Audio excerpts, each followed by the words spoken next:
বাড়িতে আমি আর আমার শ্বশুর একা থাকতাম।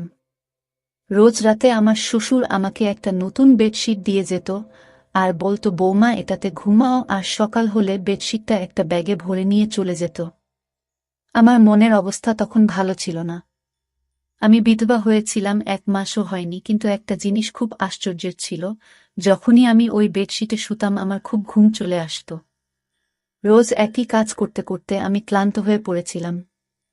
একদিন আমার শ্বশুর বেডশিট দিয়ে চলে গেল, কিন্তু আমি বেডশিটটা বিছানায় পাতলাম না, আর ঘুমানোর নাটক করলাম। আর তার 4 মিনিট পর আমার সাথে যা হলো তা জানলে আপনি ভয়ে কেঁপে উঠবেন।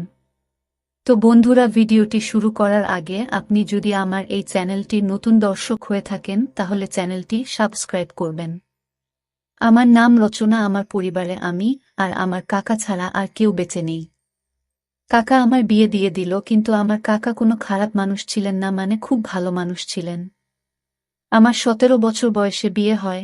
আমি খুব সুন্দরী ছিলাম, কিন্তু উনি আমার জন্য যে পরিবার পান তারা খুব বড়লোক ছিল না, আবার গরিবও ছিল না, কিন্তু ওনার আর কিছু করার ছিল না, কারণ আমার কাকিমা একদম ভালো মানুষ ছিল না। কোনো ভালো সম্বন্ধ এলে আমার কাকিমা বলতো, আগে নিজের মেয়েদের কথা চিন্তা করো, একে তাড়াতাড়ি বাড়ি থেকে বিদায় করো, না হলে আমার মেয়েদের জন্য ভালো সম্বন্ধ পাবো না। যারাই আসতো তারাই আমাকে পছন্দ করে নিত, কারণ আমি খুব সুন্দরী ছিলাম। আর আমার কাকার মেয়েরা মোটা আর কালো ছিল, কিন্তু তারা আমার সঙ্গে ভালো ব্যবহারই করত। সবকিছু ঠিক ছিল, খালি কখনো কখনো আমার কাকিমা রেগে যেত, কারণ সম্বন্ধ তার মেয়েদের জন্য আসত। কিন্তু তারা আমাকে পছন্দ করে চলে যেত। এমনও হতো যখন সম্বন্ধ আসত কাকিমা আমাকে লুকিয়ে দিত। তারপর কাকা অধৈর্য হয়ে আমাকে যেখানে পাঠানোর তাড়াতাড়ি পাঠিয়ে দিলেন। কোনো খোঁজ খবরও নিলেন না, বেশি কোনো প্রশ্ন করলেন না। যে বাড়িতে আমার বিয়ে হয়েছিল সেখানে কেউ ছিল না। আমার বর দেরাদুনে চাকরি করত, সেখান থেকে বাড়ি আসতে তার একদিন সময় লেগে যেত, তাই রোজ আসা যাওয়া করতে পারত না। প্রতি 4 মাস অন্তর 1 সপ্তাহের ছুটি নিয়ে আসত। আমি ভাবতাম, ঠিক আছে, বিদেশে তো আর থাকে না, না হলে বছরের পর বছর অপেক্ষা করতে হতো, তা ও আসতে পারত না। বাড়িতে আমার শ্বশুর ছাড়া কেউই ছিল না, কিন্তু আমার বর বলল, তোমার চিন্তা করার দরকার নেই। আমার বাবা খুব ভালো মানুষ, আর উনি সত্যিই খুব ভালো মানুষ ছিলেন, আর আমার খুব খেয়াল রাখতেন। দিয়ে 2 সপ্তাহ পর আমার বর আমাকে বলল, আমাকে যেতে হবে। আমি শুধু 2 সপ্তাহের ছুটি নিয়েছিলাম। আমি ওকে ভারাক্রান্ত মনে বিদায় দিয়ে দিলাম। ওর নাম ছিল অলোক, আর আমার শ্বশুরের নাম ছিল কমল। আমার শ্বশুরও কাজে যেত, আমি সকাল সকাল ওনাকে টিফিন বানিয়ে দিলাম। উনি কাজে চলে গেলেন। উনি আমাকে বললেন, ঘরের দরজা বন্ধ করে রাখো, কেউ এলে খুলবে না। যখন আমি ফিরে আসব তখন আগে জিজ্ঞেস করবে কে এসেছেন, আমি তোমাকে বলবো আমি এসেছি, তারপর তুমি দরজা খুলবে। উনি আমাকে খুব ভালোবাসতেন, মেয়ের মতন আমার বায়না আবদার মেটাতেন। আমার মাথায় হাত রেখে চলে যেতেন, ফেরার সময় আমার জন্য সিনারা নিয়ে আসতেন। আমি বললাম, এসবের কি দরকার ছিল? উনি বললেন, তোমার নতুন বিয়ে হয়েছে, তোমাকে একটু সেবা তো করতেই হবে। আর যদি আমার স্ত্রী বেঁচে থাকতো তাহলে তোমার মতো আমার একটা মেয়ে থাকতো, তাহলে ওর সাথে তোমার সময় কেটে যেত। কিন্তু উনি তো এই দুনিয়াতেই নেই। তখন আমি বললাম, কোনো ব্যাপার না, আপনি তো আছেন। এইভাবে উনি প্রতিদিন আমার জন্য কিছু না কিছু নিয়ে আসতেন।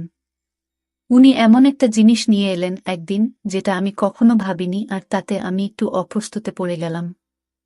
আমার বর সিকিউরিটির কাজ করত, তাই সারাদিন তার ফোনে কথা বলার পারমিশন ছিল না।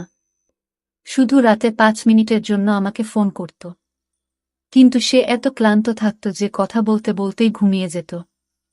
এটা আবার মোটেই ভালো লাগত না, কারণ আমি সারাদিন এই 5 মিনিটের জন্য অপেক্ষা করতাম। কিন্তু কি করব, ওর কোনো দোষ ছিল না। ওর সারাটা দিন রোদে গরমে দাঁড়িয়ে ডিউটি করত, তাই ক্লান্ত হয়ে যেত। ও বলে, অনেক বড় বিল্ডিং, কিন্তু এটা অনেক ভয়ঙ্কর জায়গা। এখানে এমন এমন জিনিস তৈরি হয় যেটাতে যে কোনো সময় আগুন লেগে যেতে পারে। তাই জন্যই তো এই চাকরিটা ভালো মাইনে পায়, নয়তো আজ তোমাকে আমার থেকে দূরে থাকতে হতো না। একদিন খুব খারাপ খবর এলো, আমার বর এই পৃথিবী ছেড়ে চলে গেছে। যে বিল্ডিংটার সামনে কাজ করত সেই বিল্ডিংটায় আগুন লেগে যায়। আর তাতে আমার বর মারা যায়, এটা আমার কাছে খুব বড় শক ছিল। আমি বিয়ের 2 মাস পরেই বিধবা হয়ে গেলাম। আমার কাকা আমাকে বলল ফিরে চল, কিন্তু কাকিমা চেঁচামেচি করল, বলল এ তো বিয়ের 2 মাস পরেই বিধবা হয়ে গেছে, এ একটা অপ্রিয়া, এর কালো ছায়া আমার মেয়েদের উপর পড়ে যাবে। এই যতদিন আমাদের বাড়িতে ছিল ততদিন কোনো কিছু ভালো হয়নি। যেদিন গেছে সেদিন আমাদের ঘরে একটু সুখ শান্তি এসেছে, আমি ওকে ঘরে ঢুকতে দেব না। বাধ্য হয়ে আমি সিদ্ধান্ত নিলাম আমি শ্বশুর বাড়িতেই থাকব। আমার কাকা বলল চিন্তা করিস না, আজকাল তো বিধবা ডিভোর্সি মেয়েদেরও বিয়ে হয়ে যায়, কাউকে না কাউকে পেয়ে যাবি, আমি তোর জন্য আবার ছেলে দেখব, কিন্তু আমি আর বিয়ে করতে চাই না, কারণ আমার বরের কথা আমার খুব মনে পড়ে। আমার শ্বশুর তাড়াতাড়ি কাজ থেকে বাড়ি ফিরে এলো আর আমি দেখলাম উনি সাথে করে একটা সাদা রঙের বেডশিট নিয়ে এসেছেন। বললেন বৌমা এটা বিছানায় পেতে এসো। আমি বললাম ঠিক আছে, কিন্তু আমার ওনাকে এটা জিজ্ঞেস করা উচিত ছিল, এটা পেতে আমি কেন শোব। উনি শুধু আমাকে এটাই বলেছিলেন, এটা তোমার জন্য এনেছি, নিজের বিছানায় পেতে নাও। আমি ভাবলাম বাড়ির জন্য এনেছেন, হয়তো এমনিতেও এই বাড়িতে বেশি কিছু জিনিস ছিল না, আর আমাকে উপহার দেওয়ার মতো কেউ ছিল না।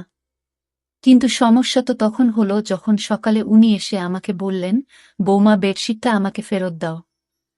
আমি ভেবেছিলাম উনি এটা আমাকে রাখতে দিয়েছেন।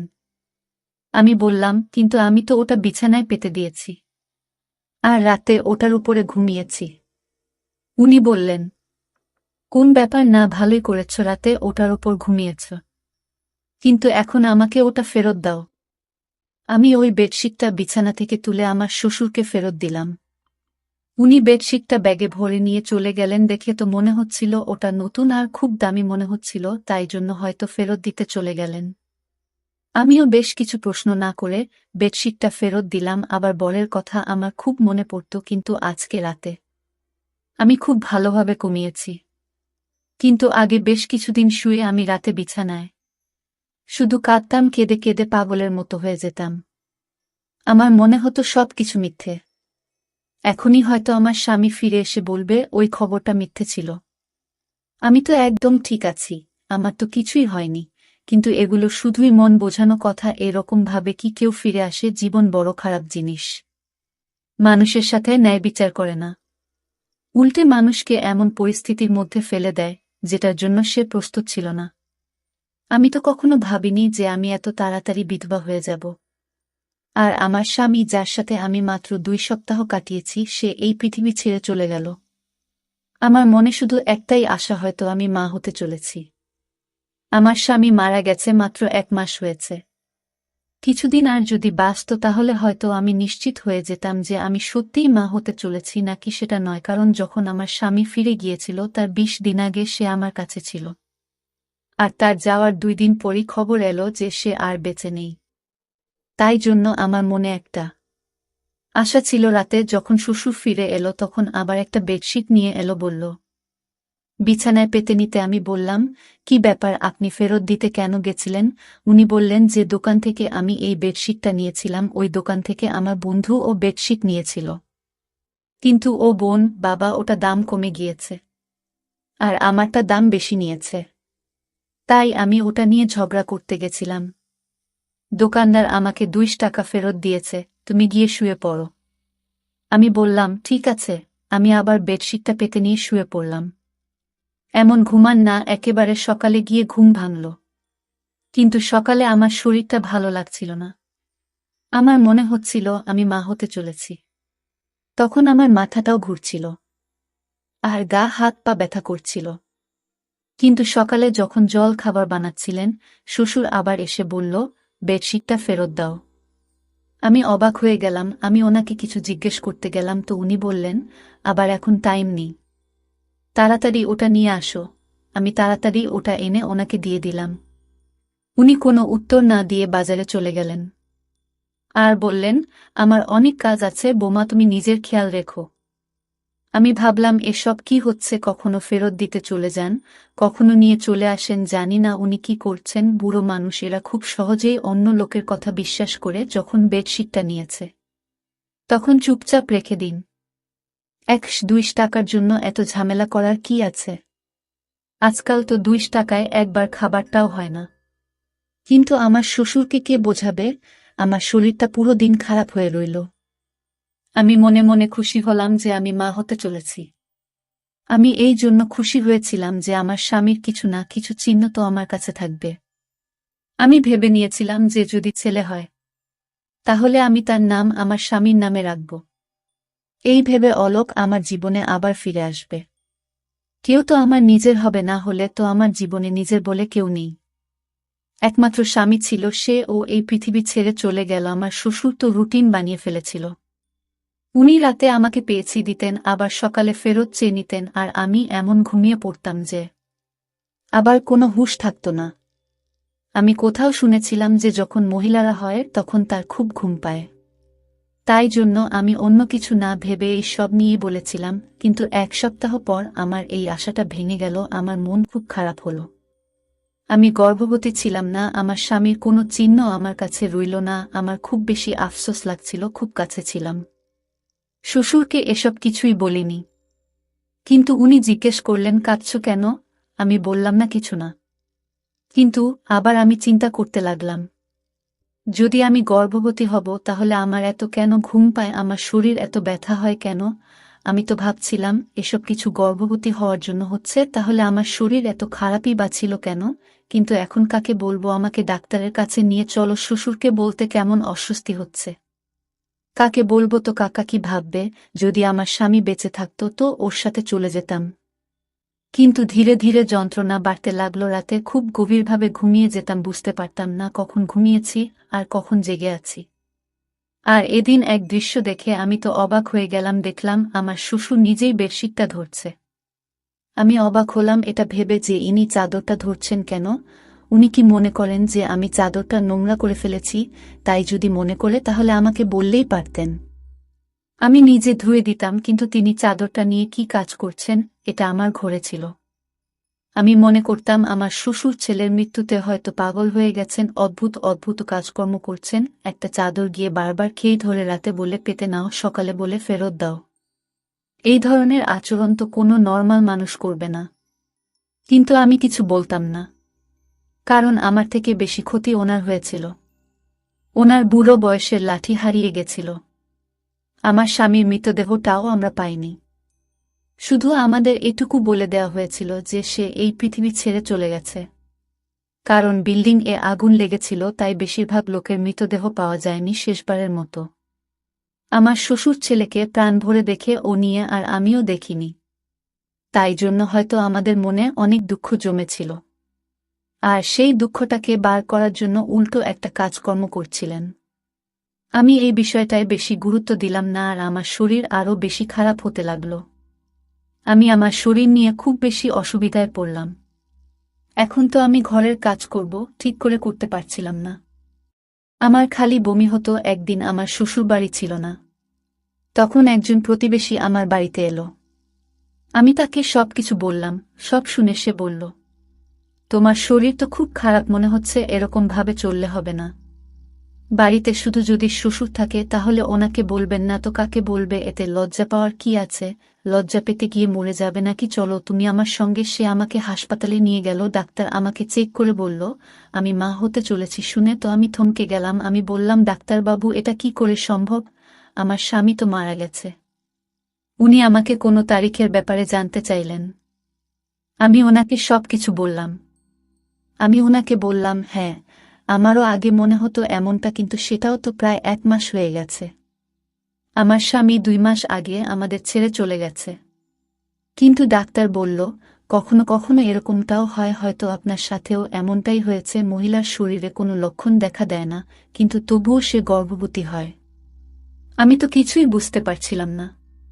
তারপর ডাক্তার আমাকে বলল, তুমি কারো সাথে কোনো নোংরা কাজ করনি তো? আমি বললাম, সৃষ্টিকর্তার দিবি আমি এমন কোনো কাজ করিনি। আমি তো আমার স্বামীকে খুব ভালোবাসতাম। আর আমি ওনাকে বললাম, আমাদের বাড়িতে তো আমার বউ শ্বশুর ছাড়া আর কেউ থাকে না, আর আমি কোথাও যাওয়া আশাও করি না। ডাক্তার বলল, ঠিক আছে দেখো, কিছু মনে করো না। এসব ক্ষেত্রে এই ধরনের প্রশ্ন করা হয়। কিন্তু তুমি মা হতে চলেছ এটা একদম নিশ্চিত। এখন আমি এটা জানি না যে তুমি আমাকে মিথ্যা কথা বলছো নাকি তুমি তোমার তারিখটা বলতে ভুল করছো। আমি আবার হিসাব করতে শুরু করে দিলাম। কিন্তু আমার হিসাব মতো এই বাচ্চাটা আমার স্বামীর ছিল না। আমি ডাক্তারকে মিথ্যা বলে দিলাম, কারণ ডাক্তার হয়তো আমার বদনাম করে দেবে। আমার সঙ্গে আমার পাড়ার মহিলা ছিল, সে বলেছিল সে প্রায় এই ডাক্তারের কাছে আসে, এখন তো সে বাইরে বসেছিল। কিন্তু না জানি যদি কালকে আমার ব্যাপারে কিছু জিজ্ঞেস করে নেয় তাহলে কি হবে। আমি বললাম, আপনি ঠিক বলেছেন, আমি তারিখ গুনতে ভুল করেছি। ডাক্তার আমাকে কিছু ওষুধ লিখে দিলেন আর বললেন, আপনার শরীর একটু বেশি খারাপ অবস্থায় আছে, আপনার নিজের প্রতি অনেক যত্ন নিতে হবে। কিন্তু আমি এটা ভেবে পাচ্ছিলাম না যে বাচ্চাটা কার। যখন থেকে আমার স্বামী মারা গেছে তখন থেকে আমার সাথে এসব কি হচ্ছে। একটা অদ্ভুত ঘটনা আমার সাথে ঘটেছিল, যেটার সাথে আমার শ্বশুর জড়িত ছিল। এটা তো ছিল চাদরের ব্যাপারটা, আর একটা ছিল আমার অজ্ঞান হয়ে যাওয়ার মতো ঘুম পাওয়া। আমি তো খুব চিন্তিত থাকতাম, আমার মনে এতগুলো দুঃখ ভরেছিল, তবু আমি এত নিশ্চিন্তে কি করে ঘুমাতাম। মানুষের পরীক্ষা থাকলেও সে নিশ্চিন্তে ঘুমোতে পারে না। আমার তো জীবন সাথী এই জীবন থেকে চলে গেছিল, আর আমি এরকম নিশ্চিন্তে কি করে ঘুমাতে পারি। কিছু না কিছু গড়বড় নিশ্চয়ই আছে, এটার খোঁজ এবার আমাকেই করতে হবে। এবার আমি ভেবে নিয়েছিলাম যে আমাকে কি করতে হবে, যেটা আমি করছি না, আর সেটা আমার করা উচিত ছিল না। অর্থাৎ একদিনের জন্য আমার রুটিনটা বদলাতে হবে। আর আমার রুটিনটা বদলে ফেললাম, আমি রাতের খাবার খেলাম না। কি জানি, হয়তো আমার খাবারের সঙ্গে কিছু মিশিয়ে দেওয়া হচ্ছে। আমি এটা ভেবে পাচ্ছিলাম না এসব করবে। আমার শ্বশুর আমাকে আবার ওই একই বেডশিট এনে দিল। এখন তো বেডশিটটা অনেক পুরনো হয়ে গিয়েছিল, তাও আমার শ্বশুর ওটাকে এমনভাবে ব্যাগে ভরে আনত যেন নতুন। জানি না ওটাকে নিজের সাথে নিয়েই ঘুরে কেন। আমি বললাম, ঠিক আছে, আমি ওটা পেতে শুয়ে পড়ব। কিন্তু আজ আমি বেডশিটটা না পেতেই বিছানায় শুয়ে পড়লাম। কিন্তু আমি আশ্চর্য হলাম, আজ আমার ঘুম আসছিল না। আমি বুঝতে পারছিলাম না তাহলে কি আমার ঘুমের সাথে এই বেডশিটের কোনো সম্পর্ক ছিল। এসব কি হচ্ছিল আমার সাথে। আমার তো মোটে ঘুম আসছিল না। দেখতে দেখতে রাত একটা বেজে গেল, বাইরে কোনো আওয়াজ নেই। কিছুক্ষণ পর একটা আওয়াজ এলো। আমি ভাবলাম হয়তো শ্বশুর জল খেতে বা বাথরুমে যাওয়ার জন্য উঠেছেন। কিন্তু কেউ যেন আমার ঘরের দিকেই আসছিল, আর ঘরের ভিতর ঢুকে পড়ল। ঘরের লাইট বন্ধ ছিল। আমি জোরে জোরে নিঃশ্বাস নিয়ে ঘুমানোর অ্যাক্টিং করছিলাম, কারণ আমি দেখতে চাই এটাকে। এমনিতে আমার খুব ভয় করছিল। আমার ঘরে তার কি কাজ ছিল। কিন্তু কিছুক্ষণ পর যখন সেই ব্যক্তি আমার পাশে এসে শুয়ে পড়ল আর আমাকে জড়িয়ে ধরল, তখন আমি চিৎকার চেঁচামেচি করতে শুরু করে দিলাম। তারপর লাইট জ্বেলে দেখতেই আমি চমকে গেলাম, কারণ সেই ব্যক্তি অন্য কেউ নয়, বরং আমার শ্বশুর ছিল।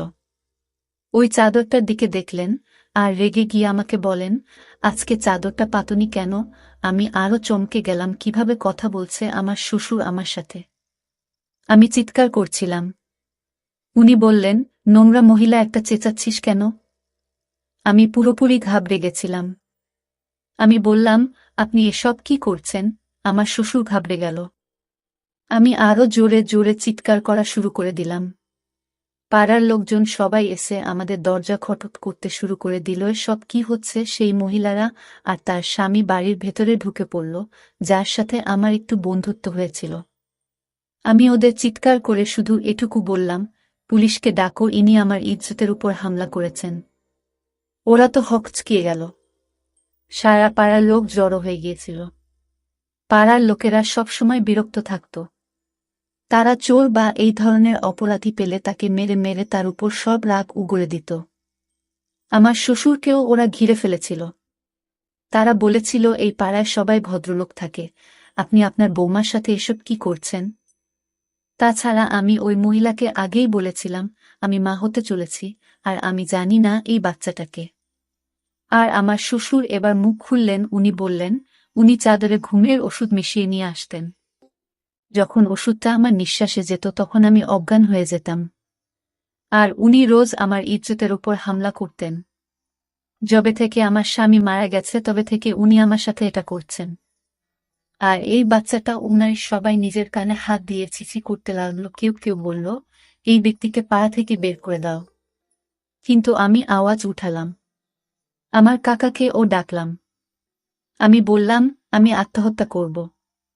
যদি এই ব্যক্তির শাস্তি না পায় যে কিনা আমার উপর হামলা করেছে, আমি তো এটা নিজে বাবা মনে করতাম। আমার কাকা বলল, এবার তোমার কাকিমা যাই বলুক, পুরো দুনিয়া তোমার বিপরীতে চলে গেলেও আমি তোমাকে আর কিছুতেই এখানে থাকতে দেব না। আমার শ্বশুরকে পুলিশ নিয়ে গেল, আমি আমার কাকার বাড়ি চলে গেলাম। কিন্তু আমি সবসময় টেনশনে থাকতাম, এটা আমার কি হয়ে গেল? আমি তো জীবনে কোনো অসৎ কাজ করিনি, কিন্তু আমার ভাগ্য কেন এরকম হলো? এখন আমার পেটের বাচ্চাটা আমার কাছে নিজের উপর অভিশাপ বলে মনে হচ্ছিল। এখন আমি এই বাচ্চার কি পরিচয় দেব? এই বাচ্চার পরিচয় দেওয়ার মতো কিছুই আমার কাছে রইল না। কিন্তু আমার বিবেক সব সময় আমাকে